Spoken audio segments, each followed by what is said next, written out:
It was a Sunday at 4:30 p.m. on the 15th of August, 2004, in a sheltered cove at Kibasella Rock, about 8 miles north of Fort Bragg, California.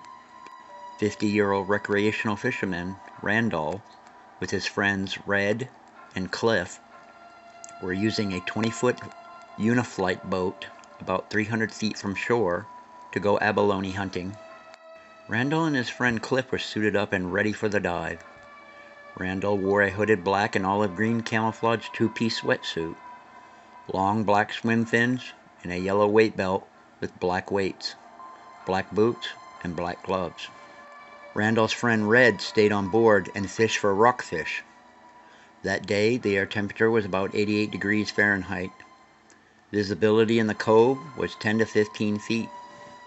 The cove Randall and Cliff were diving in is sheltered by a sheer, steep cliffs that make it accessible only by boat, and it is well protected by a series of offshore rocks and a submerged reef.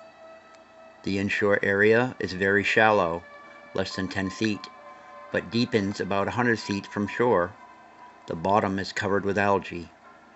In the center of the cove is a shallow rocky area that breaks when the surf is up. The 15 to 20 foot deep water around this area has sizable population of large abalone. Abalone up to 8.5 inches in length are commonplace.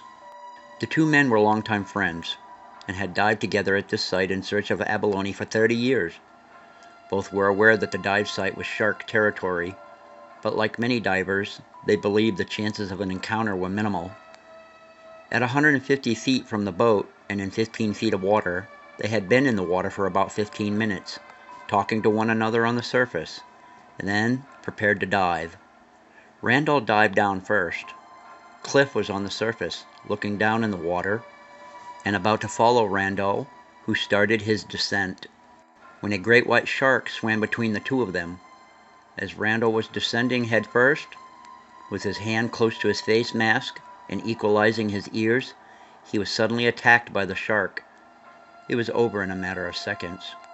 Randall's friend Red also witnessed the encounter from the boat, seeing a pool of blood spread across the surface of the water. He immediately knew that Randall was dead. Cliff, after horrifyingly witnessing his friend being decapitated by the shark, immediately dropped his weight belt and swam back to the fishing boat. Red helped Cliff on board and radioed the U.S. Coast Guard immediately. A widespread air and sea search began for Randall's body, involving 3 helicopters, 2 Coast Guard vessels, and other responders. The search was called off at nightfall and resumed the following morning. Randall's headless body was eventually recovered the following Monday morning. Obviously, Randall's injury was not survivable. Tooth marks from the great white shark on his body indicated the shark's jaws was approximately 15 inches wide, with the shark's body length estimated to be 16 to 18 feet in length. The shark did not consume any other part of Randall's body.